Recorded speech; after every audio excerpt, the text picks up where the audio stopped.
Today, we're going to learn how to shoot a compound bow. With me as my demonstrator is my brother. The first step in shooting a bow is to make sure it fits you properly.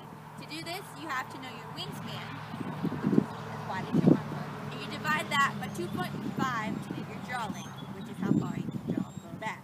There's also the poundage, which is the resistance force on the string, and that just is trial and error.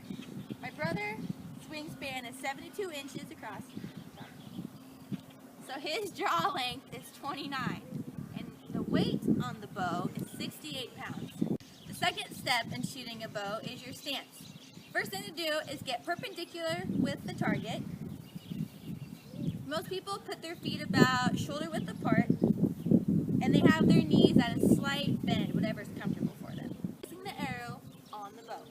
To do this, you take the nock, which is the plastic piece on the end of the arrow, and place it in the nocking point, which is the little string in the middle of the big string. And then you slide the arrow through the arrow rest, like so.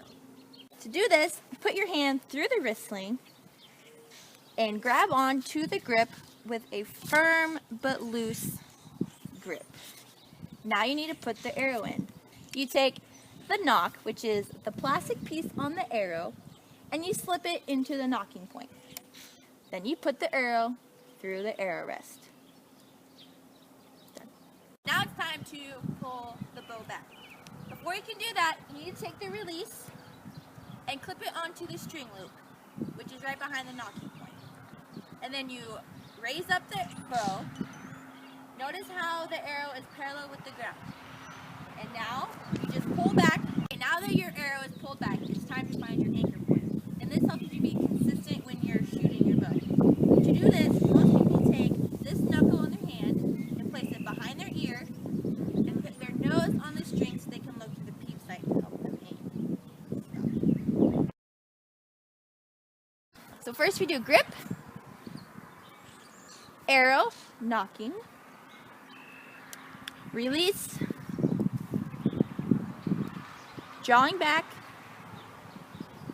and finding your anchor point with the nose on the string. We have to aim the bow. On the bow, there are two sights. You'll notice on the string, there's a peep sight, and there's also a forward sight. When you aim, you line up the peep sight inside the circle of the forward sight. As you'll notice, the forward sight has different pins in there, and they're different colors. Each pin is set to a certain yardage when you're aiming. The top one is 15, and then it goes 25, 35, 45, and 55. Use those pins to help you shoot. All you have to do is see how far you are from your target, and then you line up that pin in the middle of your target, and you have your aim. This completes the entire preparatory process. It's time for the motion phase, which is executing the shot. All you have to do to accomplish this is to start to slowly and gently squeeze the trigger on the release until the arrow flies. This is also known as a surprise release.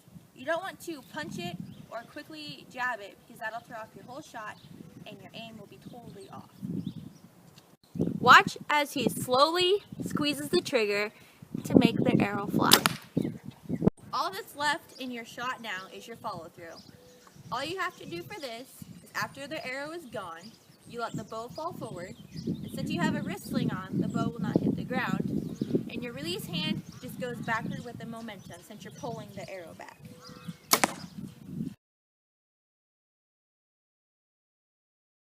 Common errors when shooting a bow is torquing your bow. This is when your wrist goes side to side or your bow turns side to side from your wrist.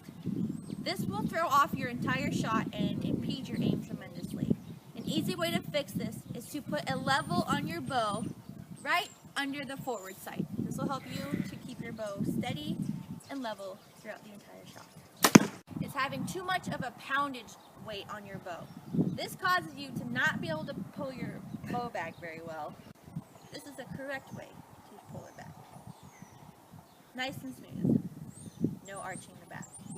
Another common error is having too long of a draw length. This will cause your arm to get in the way of the string, and when you let go, you'll get slapped right on the forearm.